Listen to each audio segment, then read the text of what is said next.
ერთ-ერთი ღვთისმეტყველესი ამბობს, რომ განსასწრელი ტკივილი, მერე წამოდგომა დაცემა, რაღაცა კაცო რა უნდა და ესე იგი თითქოს ცხოვრობ და მერე ბოლო სილანათონელის მაგალითი მოგიყვანეთ მე რომ კაცი მარხულობდა, ლოცულობდა, ღვაწლში იყო, ანგელოზია რა. ეცხადება ანგელოზს დევნება, შენი ღვაწლი საზიზღარია ღვთის წინაშე და შეიძლება შეღაღადო ხო და ეგრეთ აბა რა უნდა ღმერთს შენგან. რა უნდა ღმერთს? ყველაფერს აკეთებს სილანათონელი, ხო? ყველაფერს. საზიზღარია ღვაწლი მისი ღვთის წინაშე. აბა რა გავქნა მეტი? გახსოვთ ის სიტყვები, ამ ყოფი შენი თავი ჯოჯოხეთში და იმედი არ დაკარგო. ეხლა მე ამას აღარ ჩავღმარდები, რას ნიშნავს ეს ბევრი მისაუბრია, სხვადასხვა შეიძლება ვისაუბროთ, მაგრამ უბრალოდ მე იმის თქმა მინდა რომ არ დაგანებებს ღმერთი თავს მანამდე, სანამ არ გაცხონებს. ამიტომ ნუ წუწუნებ, როდესაც პრობლემები გაქვს. ნუ წუწუნებ, როცა განსასწრელები გაქვს. ნუ წუწუნებ, როცა ისი არ გამოგდის, როგორც შენგინა.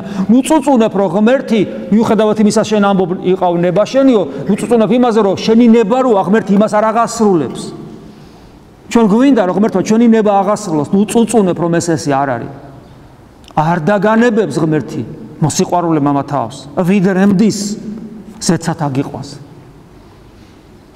და მოგმადლეთ ჩვენ სასუფეველი მერმისაი. და ამათ ყოველთათვის გმადლობ შენ და მხოლოდ ჩობილსა ძესა შენსა და სულსა შენსა წმინდასა ყოველთათვის რომელი უწყით და რომელი არა უწყით. საჩინოთა და უჩინოთა ქველის მოქმედებათა ჩვენ და მომართკნულთ.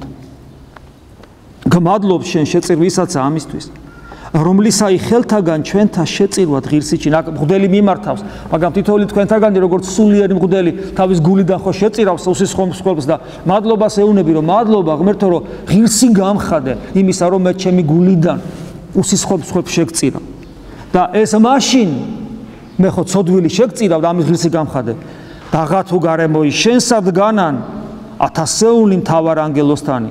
ანუ მე ჩემ ცოდვილისგან იწირავ და შენს გარშემო ათასეული მთავარ ანგელოსთანით განან მრავალთვალნი ქერუბიმნი და 6-6 სერაფიმნი აპყრობილნი ფრთებით.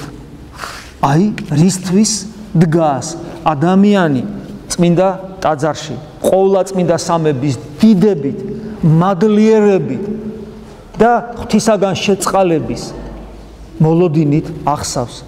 როგორ შეიძლება ესე დროს ადამიანს აღდგომა